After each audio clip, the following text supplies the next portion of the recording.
Bienvenue dans l'émission littéraire de Public Sénat. Je suis ravie de vous retrouver pour un nouveau numéro d'Au bonheur des livres. Chaque semaine, vous le savez, nous tentons tout simplement de vous donner envie de lire des livres et puis aussi de connaître ou de mieux connaître leurs auteurs. Avec nous, deux romanciers qui sont parmi les plus intéressants et les plus touchants de cette rentrée littéraire du mois de janvier. Deux poètes de deux générations bien différentes, pour qui l'écriture, la description de la nature et des êtres qui la peuplent sont au cœur de l'œuvre. D'abord Cécile Coulon qui nous propose Le visage de la nuit, à l'Iconoclaste, et puis Pascal Quignard qui publie Il n'y a pas de place pour la mort, alors dans une toute nouvelle maison d'édition dont nous allons parler ensemble, qui est un peu son bébé ou son projet personnel, lancé il y a peu de temps, 2024 je crois, les éditions Hardy. Alors, Pascal Quignard, vous faites ressurgir les souvenirs. Dans ce livre, on va en parler ensemble, des fantômes. Vous nous parlez de la mémoire, de l'amitié, des passions partagées, notamment pour la musique, c'est votre passion. Et puis, on suit avec vous un homme et une femme qui s'enfuient et qui peut-être sont vous, ou une partie de vous, vous allez nous le dire. Cécile Coulon, malgré votre jeune âge, très jeune âge, vous avez déjà écrit bien des romans et de la poésie. Vous avez d'ailleurs reçu le prix Guillaume Apollinaire pour un très joli recueil de poésie, Les Ronces, en 2018. Votre livre, Une bête au paradis, en 2019, avait été très, très bien accueilli, prix littéraire du Monde, très remarqué. J'allais dire que votre littérature est ancrée dans votre Auvergne natale, où vous vivez, et j'avoue que je suis particulièrement touchée puisque je suis aussi native de l'Auvergne. Avec Le visage de la nuit, vous mettez en scène deux adolescents bien particuliers que vous allez nous décrire. Tout ça se passe dans un petit hameau qui s'appelle le Fond du Puy, très auvergnat tout ça, tout petit village où règne, alors vous allez nous le dire, des peurs, des haines ancestrales. Simplement, à quelle époque se situe-t-on? Parce qu'on a une espèce de, il y a comme un flou. Peut-être c'est moyenâgeux, peut-être c'est actuel. Je pense que l'époque est à choisir par le lecteur ou la lectrice. D'accord. Et que j'ai pas mis de date et que je n'ai pas mis de repères, parce que je voulais à la fois qu'on puisse croire que ça se passe au Moyen-Âge, Oui. que ça se passe il y a 10 ans, ou que ça puisse se passer dans le futur, parce que c'est un endroit qui est coupé du monde, Oui. qui est entouré par une vaste forêt. Et j'avais très envie d'emmener le lecteur dans cette espèce de pénombre, mais qui est aussi une pénombre temporelle, où rien n'entre et rien ne sort, donc on ne sait pas de ce que ça se passe. Et ce hameau dont vous parlez, ce Puy du Fond, vous en avez des exemples autour de vous. Enfin, je précise, vous passez une partie de votre vie dans cette Auvergne, comme vous dites, qui est aussi entourée de forêts, parfois sombres. Mais est-ce que vous l'identifiez dans votre tête, ce Je petit l'identifie, village? oui, je l'identifie comme, on va dire, tous les petits villages, on va dire Oui. les villages de moins de 1000 habitants Oui. que j'ai pu connaître par mes grands-parents, mes parents, puis par moi-même. Et je pense que c'est la somme de tous ces endroits. Et que c'est pour ça, d'ailleurs, que le précédent roman se passait déjà au fond du puits. Absolument. J'ai voulu rester au même endroit parce que je me suis dit, je ne vais pas inventer un autre village. Ici, il y a tout pour moi. On l'avait découvert dans La langue des choses cachées, ce petit village, et le revoici. C'est un drôle de cadre, c'est tout à fait passionnant, mais parfois inquiétant. C'est l'histoire d'abord d'un jeune garçon qui contracte une grave maladie, une fièvre un peu étrange, et qui va en être défiguré. Et qui va donc s'exclure du monde, être recueilli par un curé et sa gouvernante, son assistante. Au fond, ce que vous nous dites d'abord, c'est que cette monstruosité, elle est incompatible avec le reste du monde. Elle est incompatible avec le reste de la communauté, Ouais. avec le reste du village. C'est-à-dire qu'elle a tout à fait sa place dans le monde de la nuit, dans le monde animal, dans le monde végétal. Mais dès qu'il s'agit d'hommes et de femmes qui ont des yeux et une éducation du regard, ce n'est plus possible. Et je crois aussi que la grande question que je voulais poser à travers ce personnage-là, qui est considéré comme monstrueux Oui. par tous les adultes qui sont autour, c'était de dire qu'est-ce que ça signifie de grandir, de devenir adulte quand on n'est pas vu, quand on n'est pas regardé par les autres, quand c'est absolument impossible. Qu'est-ce que ça dit? Et c'est aussi une question pour les gens qui le lisent et qui l'écrivent, c'est est-ce que si on n'avait pas été sous le regard des autres, est-ce qu'on aurait été des personnes différentes aujourd'hui? J'ai pas la réponse. Oui, est-ce que c'est une peinture, Pascal Quignard, je ne sais pas ce que vous en pensez, mais ça nous interpelle aussi sur la société dans laquelle nous vivons. Est-ce que ça veut dire que cette différence est inacceptable aujourd'hui, plus aujourd'hui qu'avant, peut-être moins les différences sont difficilement intégrables ou Elle l'est moins de nos jours, parce qu'on est plus surveillé, on a plus le regard porté sur nous par le biais des... Donc vous diriez que c'est plus accepté? Non, ça l'est moins. Ça l'est moins. Ça l'est moins accepté.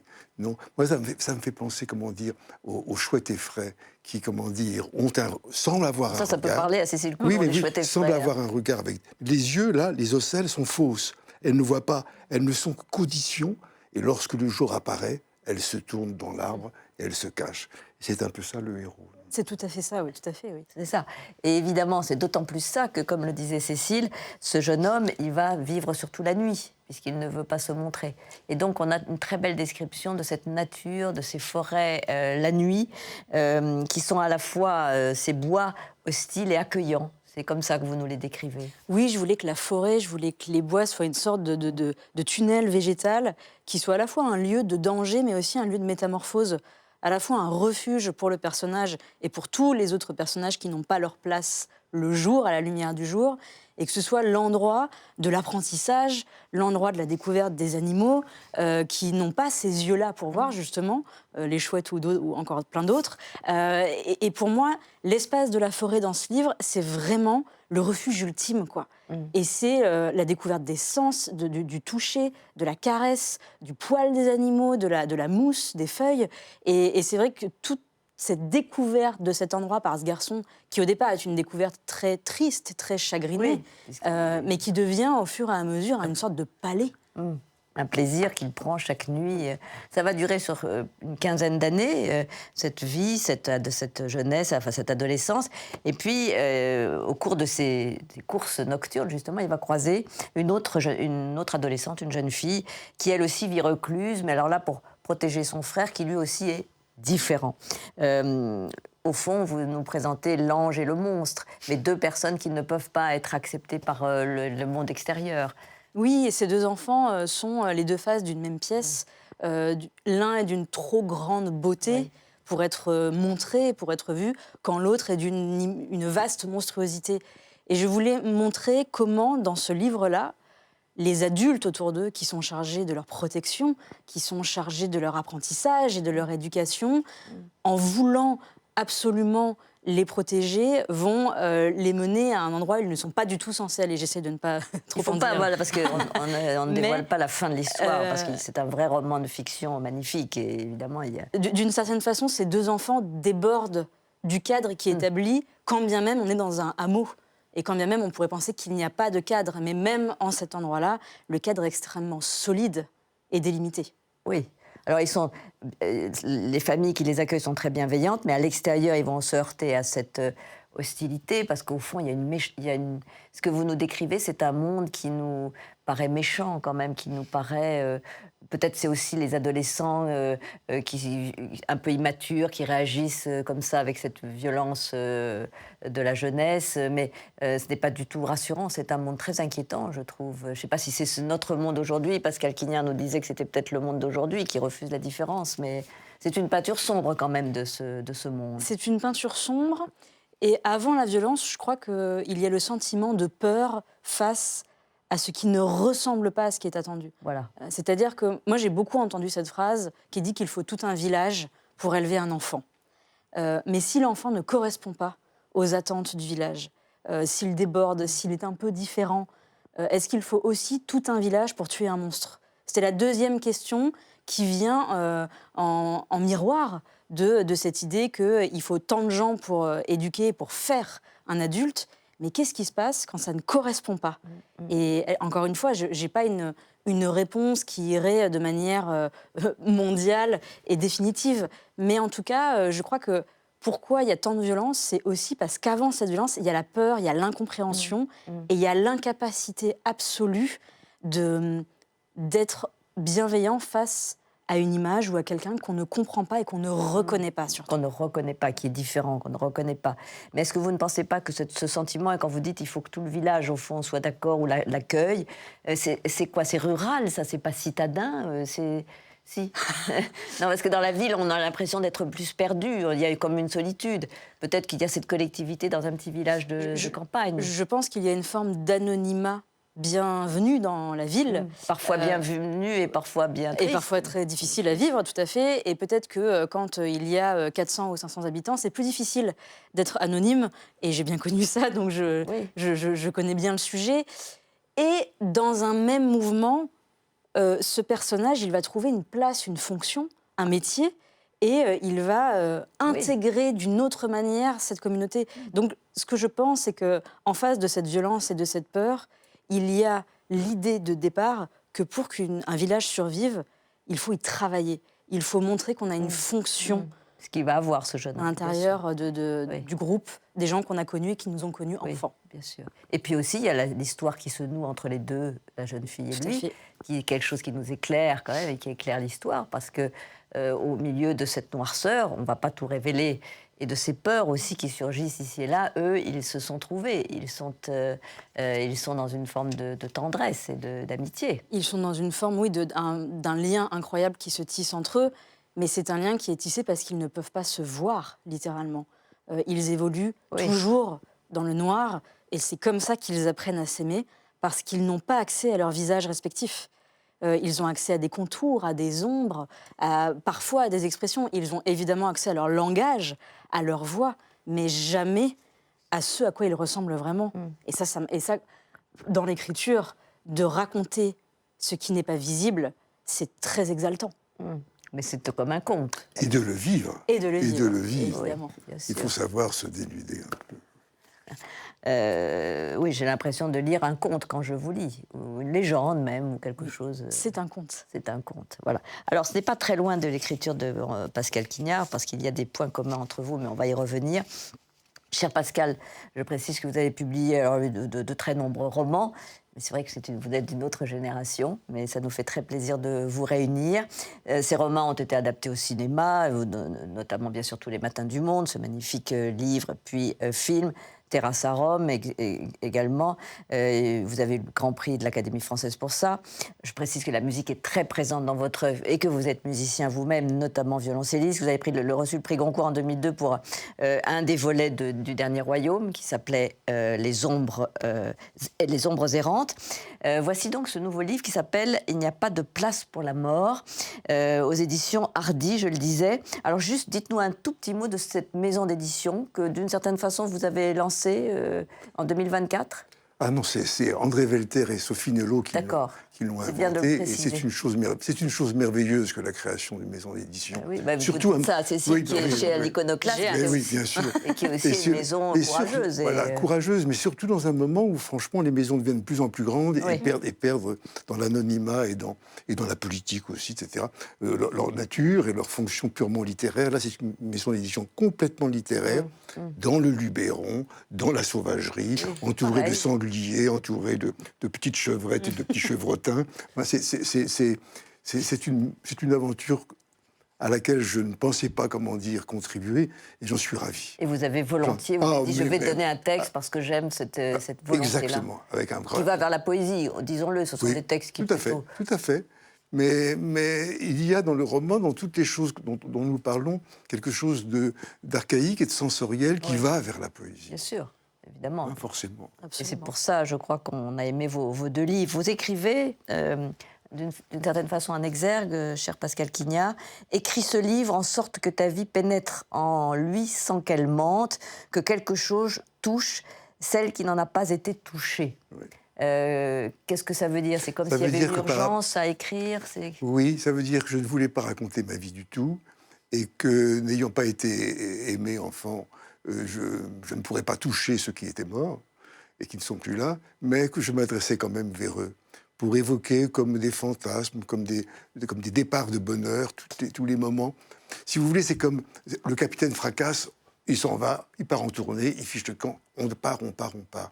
Et c'est un peu, depuis une dizaine d'années, c'est un peu ma vie. Je fais des spectacles, de la danse avec Buno, avec des concerts, et partir. Et de même, c'est pour ça que dans ce mouvement de départ, de tourner, si on peut dire, de tourner dans une sorte de... Chaque soir, je rentre dans le noir, le régisseur me pousse, et je suis dans le noir. Vous avez connu ça aussi. Oui, C'est de temps en temps. Et oui, rarement, mais c'est très évidemment, émouvant. C'est très émouvant de rentrer bien dans le sûr. noir comme Ah ça. oui, oui. Une espèce de solennité, de naissance, de naissance. Et on part. Et je me disais que peut-être la mort existait moins qu'on croyait, que c'était aussi une façon de partir. Ah oui, alors On pourtant, voilà, c'était le titre de votre livre, mais on va y revenir. Oui, bon. Parce que, à mon sens, cette mort est quand même présente dans l'ouvrage. Alors, vous dites que c'est une suite de départ, c'est vrai, une suite de commencement aussi, ce livre. Oui. On suit un homme et une femme qui s'enfuient. Alors, il fuit une enfance, il fuit la mort, qu'est-ce qu'il fuit? Il fuit une famille, il fuit fuit une un famille, hameau, oui. il fuit. Oui, il y a une façon, comment dire, mais même naître finalement, c'est fuir. Enfin, on est expulsé par la mer dans le monde, mais il y a un mouvement là d'élan, si vous voulez, comme dans la végétation, que je trouve, moi, finalement, très suffisant pour définir la vie. Et plus ça s'élève, plus ça s'accroît, plus c'est neuf, mieux c'est. Ah oui, Mais il y a Cécile, oui. quelque chose aussi dans le geste de l'écriture, parce que commencer un roman ou un poème ou toute autre forme artistique, c'est un départ. C'est toujours Oui. aller vers quelque chose, c'est toujours une manière aussi de s'éloigner. Oui. Et il y a dans le texte, mais par le geste, il y a toujours du départ et du mouvement. Par le geste d'écriture, Oui, oui. de reconstruction et de réparation, sans doute. Mais je trouve qu'il y a, dans le commencement de la nuit, dans cette pénombre dont vous parlez, et dans le fait de commencer une histoire et de mettre un premier mot, une première lettre, tout ça va dans le même sens. Il y a une sorte de courage d'ailleurs, parce que parfois on commence une écriture, on est un peu dans le vide, ou enfin on se lance. C'est Oui, comme mais une prise de risque aussi. si on arrive à se lever assez tôt, Ah oui. l'aube, c'est ça. L'aube, c'est ça. L'aube, c'est ça. Ah oui, vous avez l'habitude d'écriture à l'aube, parce Oui, que tout à fait. Moi, à la fin de la nuit, je suis déjà prêt. Je me couche tôt, et à la fin de la nuit, à la je suis fin de la déjà nuit, prêt. et vous aussi, Cécile, Pas du tout. Pas du tout. Le matin, oui. Le matin, je crois que le matin est l'endroit rêvé de l'écriture.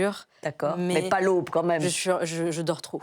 Ah ben c'est bien aussi. Ah oui, ça permet de rêver. Ça permet de puis rêver, ce qui est surtout- toujours bien pour écrire. Oui. Ça reconstruit aussi quand même. Ah, ça, c'est merveilleux. Alors Pascal Quignard, dans ce livre, il y a donc ces deux personnages, et pour les deux, cette femme et cet homme, vous dites « je ». Donc ça veut dire que, d'une certaine façon, il y a une part de vous dans les deux? Oui, et ça veut dire que comment dire, ça veut dire que lorsqu'on s'aime, on ne sait plus très bien qui on est non plus.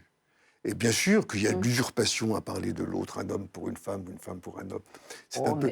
Mais d'une certaine manière, quand on s'aime vraiment, on sent quelque chose de l'autre. Et il faut à tout prix, moi je trouve, dans la bénédiction, le fait d'écrire, c'est de pouvoir, jamais dans un essai, je ne dirais, je me prendrais pour une femme. Mais dans les romans, on a le droit de changer de personnage. Oh bah, comme au théâtre, on peut faire interpréter par Voilà. une femme un personnage masculin et vice-versa. Ah, oui, ça, oui. Comme on dit au Japon, pour jouer une jeune fille, il faut un homme très âgé. C'est exactement. Alors, votre titre, Pascal, indique qu'il n'y a pas de place pour la mort. Et pourtant, et c'est ce que je disais, on la croise quand même souvent dans ce livre. Il y a un musicien qui meurt brutalement dans un taxi.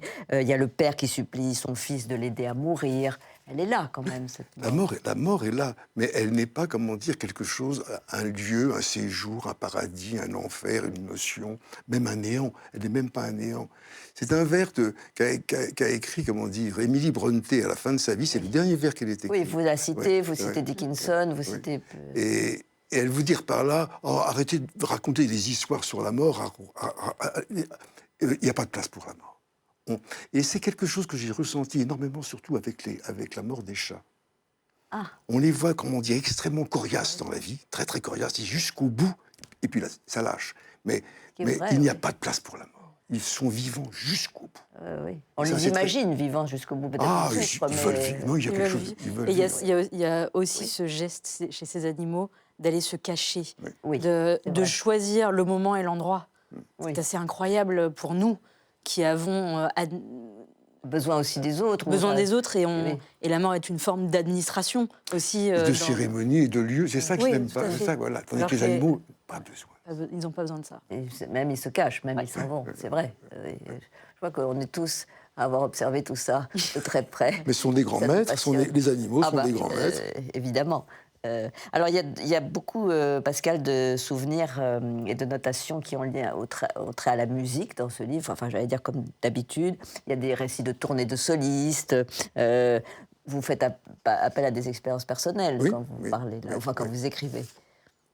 Oui, et je vous avouerai, un peu comme le disait Cécile, je vous avouerai que je ne sais pas très très bien pour quelle raison, il y a une dizaine d'années, à force d'écrire des livres, j'ai eu besoin en effet de rentrer dans le noir et d'aller comme ça sur scène. Je manquais peut-être d'angoisse dans le fait. Le fait d'écrire n'est pas angoissant réellement. Non. Tandis Ça, c'est quand même intéressant ce que vous nous dites. Pour certains auteurs, ça l'est. Oui, je ne sais pas. Ça ne l'est pas pour vous non plus, Cécile. Au contraire. Ah oui. Je trouve que si la réalité est parfois, très souvent, angoissante pour moi, l'espace de l'écriture, c'est d'un...